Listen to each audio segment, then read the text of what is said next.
Então eu estou em Tito capítulo 2, do verso 11 ao versículo 15. O Pedrinho já colocou aqui na tela, eu leio e sai aqui no canto da sua tela, tá bom? Tito 2, de 11 a 15. Diz assim a palavra do nosso Deus: porquanto a graça de Deus se manifestou salvadora a todos os homens, educando-nos para que, renegadas a impiedade e as paixões mundanas, vivamos no presente século de uma maneira sensata, justa e piedosamente, aguardando a bendita esperança e a manifestação da glória do nosso Senhor Jesus Cristo e do grande Deus, o qual a si mesmo se deu por nós, a fim de remir-nos de toda iniquidade e purificar para si mesmo um povo exclusivamente seu, zeloso de boas obras. Dize, pois, essas coisas, exorta e repreende também com toda a autoridade. Que ninguém te despreze, ó amado Tito. Ore comigo mais uma vez. Senhor nosso Deus e nosso Pai, no nome de Jesus, pedimos a Tua bênção, pedimos que o Teu Espírito Santo fale ao nosso coração e que a Tua verdade seja impressa em nossas mentes. Clamamos, oramos, em nome de Jesus. Amém, amém, amém. Nessa noite nós vamos pensar sobre os benefícios da graça salvadora. E aqui nós temos uma epifania. E epifania no grego é uma revelação da parte de Deus. É o Deus que se revela, é o Deus que se manifesta, mas é o Deus que se manifesta em Jesus de uma maneira graciosa. E se você ainda não conhece o conceito da graça de Deus é o amor, é o favor imerecido, é aquilo que nós não podemos comprar, é aquilo que nós recebemos das mãos dadivosas de Deus. É Deus que nos concede a salvação, isso é graça de Deus. É Deus que estende a sua poderosa mão na nossa direção. É Deus que nos tira do pecado. É Deus que fala ao nosso coração, que nos ama, mesmo sendo pecadores, terrivelmente pecadores, corruptos pecadores, mas Deus nos ama. Então isso é graça de Deus, é esse favor de Deus, essa manifestação da sua bondade na nossa direção. Ninguém em sã consciência poderia dizer que merece algo diante de Deus, que merece o favor de Deus, e por isso todos nós somos devedores à graça de Deus. Por isso que todos nós recebemos a graça de Deus. Por isso que todos nós exultamos a Deus porque recebemos o favor imerecido. Então, quando eu falo graça de Deus, eu estou falando da salvação de Deus, eu estou falando da manifestação da misericórdia de Deus, eu estou falando do perdão de Deus que é estendido sobre a nossa vida. E o texto de Tito vai falar para nós que a graça de Deus se manifestou a todos os homens de uma maneira maravilhosa, e isso nós estudaremos agora. E Paulo está usando uma metáfora da manifestação do poder de Deus para prender os seus leitores, e a expressão manifestou vai apontar para nós e vai nos falar da grande revelação da graça de Deus em Jesus. Então essa expressão manifestou traz a ideia de aparecer, de manifestar, de retirar o véu. Então, em outras palavras, em Jesus nós temos a plena manifestação da graça de Deus. É como se Deus retirasse completamente o véu e mostrasse a nós a sua face graciosa, amorosa e perdoadora por meio de Jesus. Então, se você quer conhecer a face de Deus, se você quer conhecer a Deus, você precisa olhar para Jesus e ver que Jesus veio, como disse João, cheio de graça e de verdade. Ele veio manifestar a graça de Deus porque Ele é a graça de Deus. Jesus, no Novo Testamento, é a personificação da graça de Deus. Então, o apóstolo Paulo, escrevendo a Tito, vai dizer para nós que a graça de Deus foi manifestada a todos nós. E essa palavra era usada para uma manifestação repentina da ação de Deus. E aí o apóstolo Paulo está mostrando para nós que Jesus vem no tempo pré-determinado pelo Senhor e mostra, eu diria até que ele escancara a graça de Deus. Ele mostra de uma maneira tão grandiosa, porque Ele Ele é o Verbo. Jesus estava com Deus. O texto de João vai dizer para nós que o Verbo, Jesus, se fez carne, habitou entre nós, cheio de graça e de verdade. Então o Jesus a quem servimos é o Jesus que manifestou a nós o amor de Deus, que manifestou a nós o poder de Deus. O Jesus que trouxe a nós essa revelação plena da graça de Deus. Se no Antigo Testamento nós tínhamos uma visão tanto quanto distorcida a respeito da graça de Deus, em Jesus nós temos a manifestação plena da graça de Deus, e a graça do Pai se manifesta em Jesus. Então a graça de Deus se manifestou salvadora a todos os homens. Olha aqui que maravilhoso é esse conceito. O apóstolo Paulo está falando o seguinte: olha, Deus é gracioso sim, mas a graça de Deus se manifestou salvadora.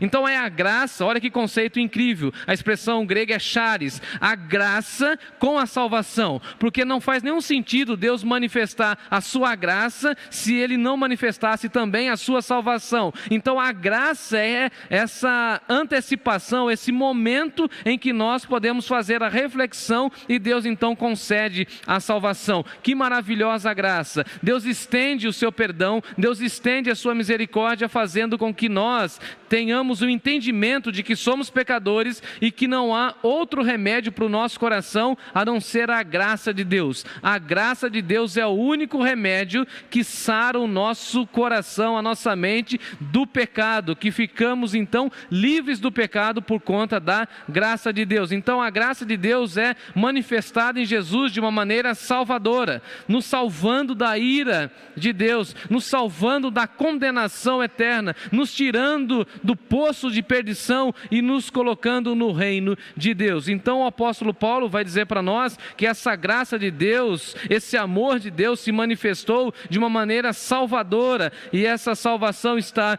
disponível a todos os homens. Todas as pessoas que reconhecerem a Jesus como Senhor, todas as pessoas que confessarem o nome do Senhor, terão acesso a essa salvação. Olha que interessante, a salvação da parte de Deus não vem somente para o povo escolhido, mas em Jesus a graça de Deus é disponibilizada para todo o universo, para todas as pessoas, para qualquer ser humano que estiver em qualquer canto da terra. É a graça que é disponibilizada. Ninguém poderá um dia chegar diante de Deus e falar assim: Senhor, eu não recebi a graça de Deus, eu não fui contemplado com o favor imerecido. Ninguém terá esse argumento diante do nosso Deus, porque a graça de Deus foi manifestada, foi revelada. Deus tirou o véu da graça e assim revelou, escancarou em Jesus, e agora nós temos a possibilidade de ter a nossa vida completamente salva, redimida, resgatada pelo sacrifício, pela vida de Jesus na cruz do Calvário, manifestando então a graça de Deus. Então esse é um dos benefícios mais incríveis da graça de Deus. É a graça que nos salva, é a graça que nos dá nova vida, nos dá novas perspectivas, e assim temos a nossa vida completamente restabelecida pelo plano de Deus, pelo ministério de Deus, pela atuação do Santo Evangelho em nossa vida. A graça de Deus se manifestou salvadora. Jesus veio para salvar e buscar o perdido. Ele mesmo disse. Então Jesus veio a esse mundo para me salvar, para te salvar. E essa mensagem tem que tocar profundamente nos nossos corações. Temos que ficar com o nosso coração compungido. Se já somos salvos, deveríamos então manifestar um tributo de louvor, de gratidão ao nosso Deus por essa graça que foi manifestada ao nosso coração. Mas também, ao mesmo tempo, devemos levar essa mensagem a tantas e tantas pessoas que fazem parte do nosso círculo comum, das pessoas que convivem conosco, a fim de que mais e mais pessoas possam ter acesso à graça de Deus, possam ter os seus corações transformados, possam ser pessoas salvas, regeneradas pelo sangue de Jesus. E mais uma vez, o apóstolo Paulo está falando da universalidade da graça de Deus. A graça de Deus hoje está disponível aqui no Brasil, mas do outro lado do mundo, a graça de Deus também está sendo disponibilizada por meio de Jesus. Só há uma pessoa que revela plenamente a graça de Deus, que veio manifestar a graça de Deus, que é Jesus. Então não há salvação, conforme a tradição cristã diz, não há salvação fora de Jesus. Como eu disse pela manhã, todos os discípulos estão matriculados na escola da graça de Deus. É muito interessante, amados irmãos, vou até tomar água agora,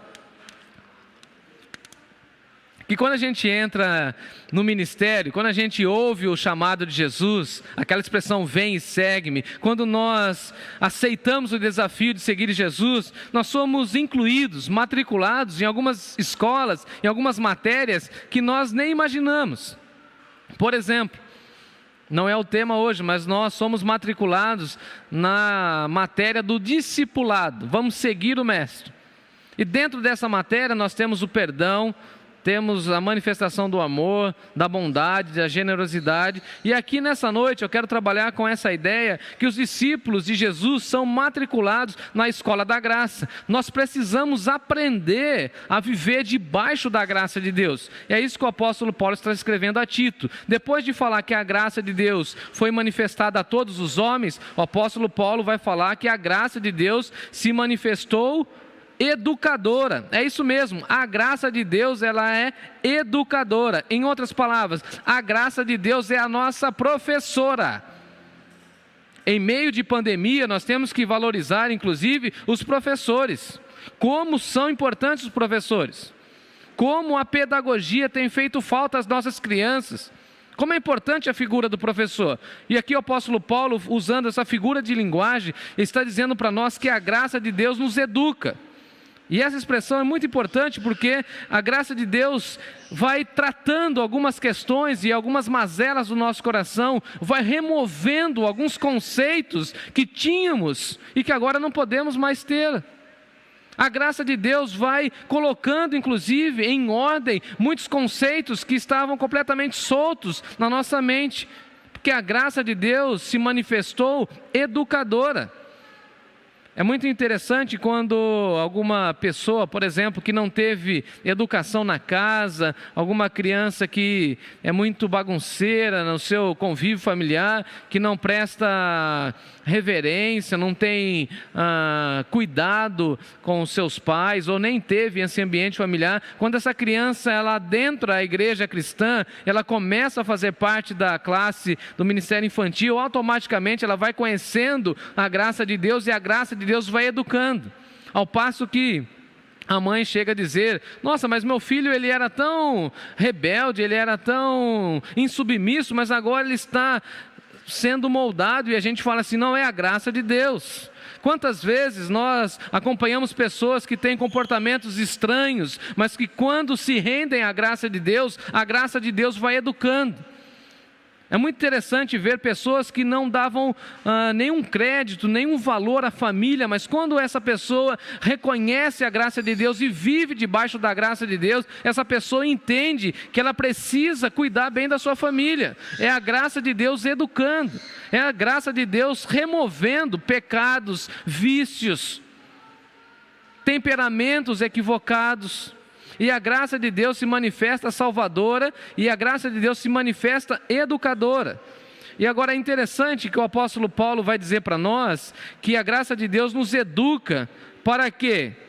Para que renegadas a impiedade. Eu achei interessante essa expressão renegar. A expressão renegar significa que a graça salvífica nos ensina a dizer não. É isso mesmo. A graça de Deus nos ensina a dizer não à impiedade e às paixões mundanas. Então a graça de Deus é quando nós falamos o seguinte: não, eu fui educado na graça de Deus, eu digo não à impiedade, eu digo não às paixões mundanas.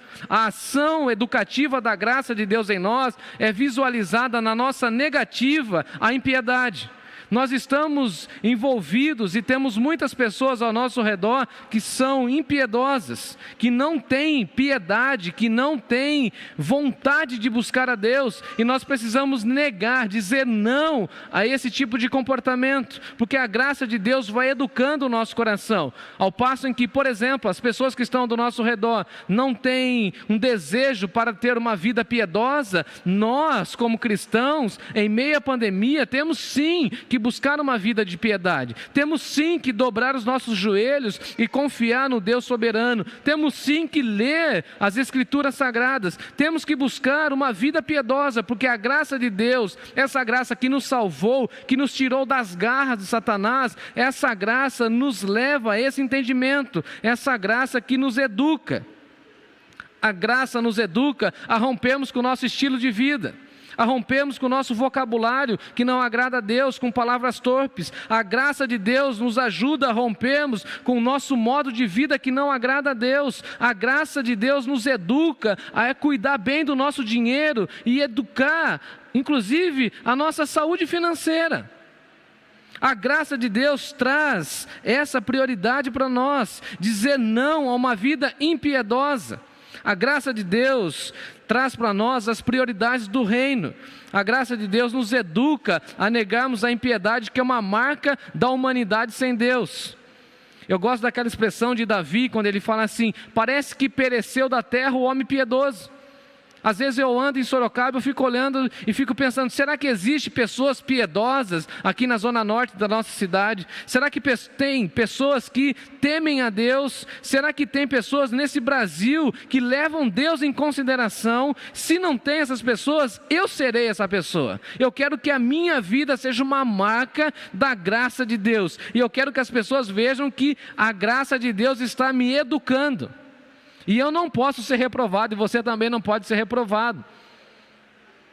Porque essa professora é fenomenal, espetacular, sensacional, graça de Deus, que nos educa, e quando a gente é educado, a gente marca a vida das pessoas, sim ou não? Claro que a gente marca. Agora, se você é educado na graça de Deus, quando alguém fala alguma coisa de impiedade, você vai rechaçar, você fala assim, não. Porque a graça de Deus nos ajuda a dizer não a tudo aquilo que se opõe à obra de Deus. A graça de Deus vai nos educar a dizer não à corrupção, não à mentira, não a uma vida torpe, não a um estilo de vida marcado pelo pecado. E quem vive na graça de Deus aprende a se santificar todo dia. Porque quem é salvo busca a salvação e busca a santificação. Não tem como a gente não querer mais e mais da salvação. O apóstolo Paulo, em outro contexto, inclusive, vai falar para a gente desenvolver a nossa salvação, e ao desenvolver a nossa salvação, buscar uma vida santa. Então, quando essa graça de Deus vai educando o nosso coração, a gente fala assim, não há impiedade. E também podemos dizer não a paixões mundanas, porque a graça de Deus nos educa a negar essas paixões mundanas. E essa expressão paixões mundanas, o apóstolo Paulo está falando de tudo aquilo que o mundo nos oferece. E agora, convenhamos, o mundo tem nos oferecido tantas coisas. O mundo tem oferecido inclusive tanto entretenimento, que infelizmente alguns irmãos e irmãs têm se perdido em tantos e tantos entretenimentos. Estão tão envolvidos na pandemia e tão envolvidos com os Netflix da vida, com os canais do YouTube, que na realidade não valorizam aquilo que é espiritual. Estão até aproveitando esse momento para ter outras paixões. E aí você pergunta, olha, por onde você anda? Você ama Jesus? Eu amo Jesus, mas eu também estou amando isso, e eu fico às vezes assustado com essa cultura do entretenimento que vai chegando perto das ações da igreja. E o apóstolo Paulo fala o seguinte, a graça de Deus nos educa a dizer não às paixões mundanas. A graça de Deus nos ensina a falar não a assistir qualquer coisa na hora do culto, porque a hora do culto é hora de celebrar o nome de Deus. Mas tem tanta gente apaixonada pelo mundo, tanta gente apaixonada pelos prazeres, há um forte desejo e um bombardeio de informações, e as pessoas estão completamente apaixonadas pelo mundo. Eu até vejo que algumas pessoas parecem que vão viver aqui, não sei se você tem essa sensação. A pessoa fala da vida ou dos projetos como se ela não fosse partir. Não sei se você já teve essa percepção. Às vezes eu converso com algumas pessoas e parece que ela nem é crente. Ela fala da carreira com tanta paixão, ela fala da casa, do sucesso profissional, ela fala das suas demandas, dos seus sonhos, e eu fico olhando assim, tentando imaginar, ou tentando encontrar um espaço para falar assim, e Deus, onde Deus está dentro da sua vida? Porque é tanta paixão, você é apegado e apegada com tanta coisa, que eu não consigo ver Deus. O que Paulo está dizendo é que a graça de Deus nos educa a dizer não às paixões mundanas. Aquilo que vem do mundo na nossa direção. Eu mostrei aqui para o pessoal da minha equipe, eles vão tirar sarro de mim agora, mas eu recebi, semana retrasada, um vídeo e uma mensagem de áudio de uma loja, não vou dizer o nome, obviamente, de uma loja me oferecendo sapatos. E a loja oferecendo sapatos, e eu não posso falar o nome, porque isso ia mudar toda a dinâmica da minha pregação, as roupas, e a pessoa então queria ser, ela até falou o nome lá do profissional, de cuidar toda da minha vestimenta, da indumentária, do corte do cabelo, tinha que fazer uma repaginação da figura, e eu olhei para tudo aquilo e falei assim, não quero. Mas pastor, isso eu não quero. Perdi a amizade, mas eu não quero. Não preciso. Se um dia eu precisar de uma pessoa que fique cuidando da minha imagem para que eu possa pregar, eu já deixei de pregar com desejo e com paixão há muito tempo. Se um dia a igreja precisar de jogo de luz, iluminação, pregador contemporâneo, música contemporânea para alcançar os seus desafios, ela já perdeu a sua missão. E a graça educadora nos ensina a dizer não a essas paixões mundanas. Porque tem muita gente que quer trazer o mundo para dentro da igreja. E nós falaremos assim, em alto e bom tom, não. Pastor, eu quero ensinar para você umas técnicas de liderança para você trabalhar na sua igreja. Eu falo assim, que liderança você está falando, meu amigo? Se não for liderança cristã, de Jesus, da bacia e da toalha, nós não queremos. Se você não é líder na igreja, a sua liderança para mim não interessa. Eu digo não. E Paulo vai afirmar que só a graça salvadora é que pode promover essa educação na nossa vida. E a graça de Deus, agora a parte boa, nos educa a uma maneira correta de viver como cristãos. E se você olhar o texto, você vai me acompanhar no versículo 12, o texto diz assim, educando-nos para que, renegadas a impiedade, a gente renega a impiedade, a gente diz não à impiedade, e a gente diz não às paixões mundanas. Para quê? Para que vivamos no presente século, ou seja, nesse momento. Paulo está falando para Tito, viva nesse momento dessa maneira, de uma maneira sensata, justa e piedosa. Mas Paulo também fala que esse agora, 2021, é o nosso presente século. Então se a gente vai dizer não à impiedade, e se a gente vai dizer não às paixões mundanas, como a gente vai viver? E aí o apóstolo Paulo fala, vocês vão viver de uma maneira especial. Em primeiro lugar, é uma vida marcada pela sensatez. Dá uma olhadinha comigo, versículo 12. No presente século, vocês viverão de uma maneira sensata. É necessário, amados irmãos, sensatez. E uma pessoa sensata, uma pessoa que tem autocontrole, tem domínio próprio, uma pessoa que vive moderadamente, é uma pessoa que sabe se controlar. É muito triste, muito difícil viver com pessoas explosivas. Graças a Deus eu já fui explosivo, não sou mais. O Espírito Santo já me amansou. Mas como é difícil viver com pessoas insensatas. E que Paulo está dizendo para nós o seguinte: a graça de Deus vai dar equilíbrio para nós. Fala amém aí, povo de Deus. A graça de Deus vai trazer equilíbrio para nós. A graça de Deus vai trazer uma vida moderada. Inclusive vai te ajudar a você gastar menos no seu cartão de crédito.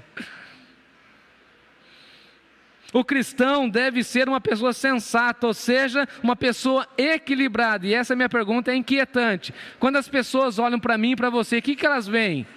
Uma pessoa agitada ou uma pessoa sensata? Em segundo lugar, a vida do cristão debaixo da graça de Deus é marcada pela justiça. Uma pessoa justa é aquela que se conduz retamente e tem um padrão justo ao se relacionar com as pessoas. O cristão busca uma vida justa. O cristão deve exalar uma vida justa, uma vida que dignifica o nome de Deus. E Paulo vai falar para nós o seguinte: a graça de Deus vai nos educar a viver de uma maneira sensata e vai nos educar a viver de uma maneira justa, uma vida correta, uma vida com integridade, uma vida com beleza, uma vida que exale coisas corretas, justas diante de Deus. Em terceiro lugar, o apóstolo Paulo vai dizer para nós que a vida do cristão debaixo da graça de Deus é marcada pela piedade. E aqui, se nós temos um contraste de dizer não à impiedade, agora o apóstolo Paulo fala o seguinte: nossa vida deve ser marcada pela piedade. E uma pessoa piedosa é uma pessoa que vive com devoção. Ela vive em oração, ela vive estudando a palavra de Deus, ela tem uma vida reverente, ela teme a Deus. A sua vida é marcada e pautada pela piedade. E parece que essa expressão fugiu do nosso vocabulário evangélico. Piedade, vida devocional. Eu me lembro, inclusive, que mamãe falava, minha mãe está aqui me acompanhando, falava que nós deveríamos, durante toda a vida, receber sempre e agora está em pauta, né, a vacina BO. Não é aquele BO que você faz lá contra aquele cara que bateu no seu carro na polícia, não, é BO. E aí um dia eu, todo curioso, como sempre fui: mamãe, que história é essa aí de vacina BO? A vacina BO, meu filho, é o seguinte: Bíblia e oração. Injeta na sua vida Bíblia e oração. É difícil você ver uma pessoa insensata, mas que lê a Bíblia. E se ela é insensata, ao ler a Bíblia, ela vai se tornar sensata. Se você conhece uma pessoa injusta, mas se ela começa a ler a Bíblia e orar a Deus, ela se torna uma pessoa justa. Então o que falta para a nossa vida, nesse momento, nesse exato contexto que nós vivemos, é piedade. O apóstolo Paulo, escrevendo a Timóteo, ele fala o seguinte: exercita-te, ó Timóteo, pessoalmente na piedade, pois o exercício físico para pouco é proveitoso, mas a piedade é proveitosa, porque tem a promessa da vida eterna que há de ser revelada. Grande fonte de lucro, ó Timóteo, é a piedade com contentamento, é aquela devoção com ações de graça. E aqui eu dou uma pausa e pergunto para você: você tem agradecido a Deus pela sua vida? Você manifesta piedade, devoção a Deus, em gratidão pela sua igreja? Você agradece a Deus pelo cuidado pastoral da sua igreja? Você agradece a Deus pelos seus familiares ao seu redor? Você agradece a Deus pela graça dele manifestada na sua vida? Porque Paulo vai dizer para nós que grande fonte de lucro é a piedade com o contentamento. Mas Paulo também nos exorta, dizendo que todos aqueles que querem viver piedosamente serão perseguidos. É só você dizer que você está buscando uma vida mais piedosa que as perseguições começam. A gente tem desfrutado disso. Por isso que eu oro pela nossa equipe, eu oro para todos aqueles que nos ajudam, porque ao passo que nós vamos nos envolvendo com o trabalho de Deus, com a missão de Deus, a perseguição se levanta. Dia desses até eu recebi um desaforo, fiquei bravo mesmo. Vou até tomar água para falar essa história. Uma pessoa me ligou, ela não é da nossa igreja. Pastor, o que o senhor está fazendo? Eu quase falei assim: o que te interessa? Quase. Pois não. O que o senhor está fazendo? Estou estudando. É minha missão. Já que o senhor não está fazendo nada, o senhor não pode fazer isso. Eu nem ouvi mais nada. Aí ela, o senhor está aí? Pois não. Pode falar. É que eu tenho um problema e tal, enfim. E eu fiquei falando assim, que situação. Eu percebi que eu estava sendo perseguido. O diabo pediu para aquela mulher me ligar como perseguição, para falar para mim que o meu trabalho de estudo, de oração como pastor, não tem nenhum resultado. E aí eu orei com ela, falei com ela, e ao encerrar aquela ligação, eu falei assim, o meu trabalho é esse, eu serei perseguido. Eu serei perseguido. Quem quer viver de uma maneira piedosa será perseguido. Todos os lugares que eu falo que sou pastor, as pessoas já ficam olhando para mim com uma maneira assim meio estranha. Na rua da minha casa aconteceu isso. Olha, ele é pastor. E 2 famílias não quiseram mais falar conosco.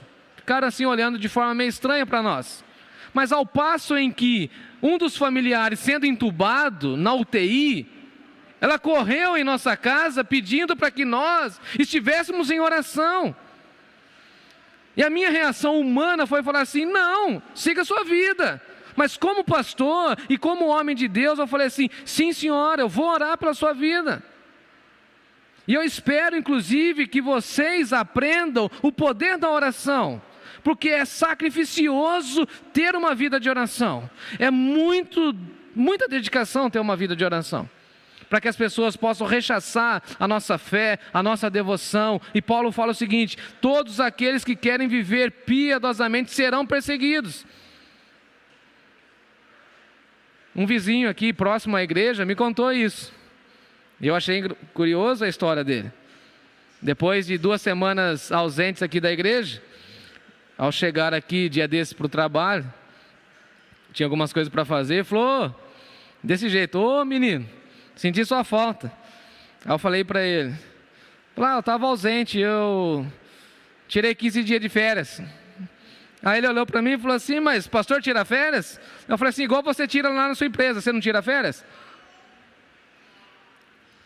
Perseguição pura. Penso que nós somos de outro mundo, e de fato somos. Nós somos perseguidos. Mas a graça de Deus vai nos educando a gente ter habilidade, sensatez.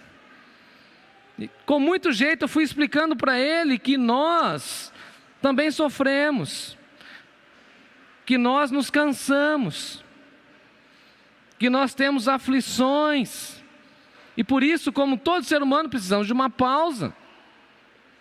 Mas eu precisei me recorrer à graça de Deus, à sensatez que a graça de Deus nos traz, para ser benevolente, para não agir na carne. Os cristãos não se baseiam nas questões políticas do seu tempo, nas crises da sua época, nas falsas esperanças dos homens, mas os cristãos se baseiam, no versículo 13, na bendita esperança. Nós aguardamos a bendita esperança, a manifestação, a revelação da glória do nosso grande Deus, o do nosso Senhor Jesus Cristo. Nós aguardamos a vinda de Jesus, nós aguardamos o retorno de Jesus para buscar a nossa vida, para nos levar para a eternidade. E enquanto isso não acontece, que a graça de Deus continue nos educando, nos levando a dizer não ao pecado, nos levando a dizer não à impiedade, às paixões mundanas, mas também a acatar essa vida sensata, justa e essa vida piedosa que nós reconhecemos na figura do Senhor Jesus. Nós aguardamos a bendita esperança. E caminhando para o final, eu acho incrível essa expressão do apóstolo Paulo, bendita esperança, porque o nosso Jesus é bendito. O nome dele é o nome acima de todo nome. E essa salvação que nós aguardamos dele, esse retorno de Jesus, é uma bendita esperança. Como são felizes aqueles e aquelas que depositam a sua vida, a sua fé e a sua devoção em Jesus. Tem uma bendita esperança. São pessoas que aguardam o retorno de Jesus, aguardam a manifestação de Deus e o corpo glorificado que teremos da parte do Senhor. São pessoas que temem a Deus, que querem ter uma vida santa e que têm uma bendita esperança. Perdem o emprego, mas têm a bendita esperança de que Deus abrirá uma nova porta. Sofrem o luto, mas têm a bendita esperança de que Deus irá trazer consolo. Sofrem agruras nessa vida, mas sabem que Deus vai cuidar dos seus corações. Esses somos nós, os cristãos, que temos dentro de nós a bendita esperança, a esperança da manifestação da graça de Deus por meio de Jesus. Então essa graça que se manifestou de maneira salvadora, ela nos educa. E nessa educação nós aprendemos a ter o nosso coração completamente aquecido pela esperança. Eu espero e oro que o seu coração receba uma dose de esperança. Que a minha palavra seja um tônico de esperança. Que você, ao encerrar essa live, possa ter o seu coração tomado de esperança. Espere em Deus e menos na política. Espere em Deus e menos nas pessoas. Espere em Deus. As pessoas irão falhar. Deus nunca falhará. As pessoas irão mentir. Deus nunca mentiu e não mentirá. As pessoas podem nos abandonar, podem zombar de nós, mas Deus sempre nos acolherá. Isso traz para nós esperança. E que seja bendita a esperança no meu e no seu coração. Os benefícios da graça de Deus. Graça que educa, graça que nos dá a certeza de que Jesus está governando e voltará para buscar a sua igreja. Que você tenha essa bendita esperança e que você seja um bom aluno no processo da educação da graça de Deus. Eu espero ser aprovado pela professora chamada Graça de Deus. Eu espero ser um bom aluno e não ser reprovado. Também espero isso para a minha vida, para a sua vida, em nome de Jesus.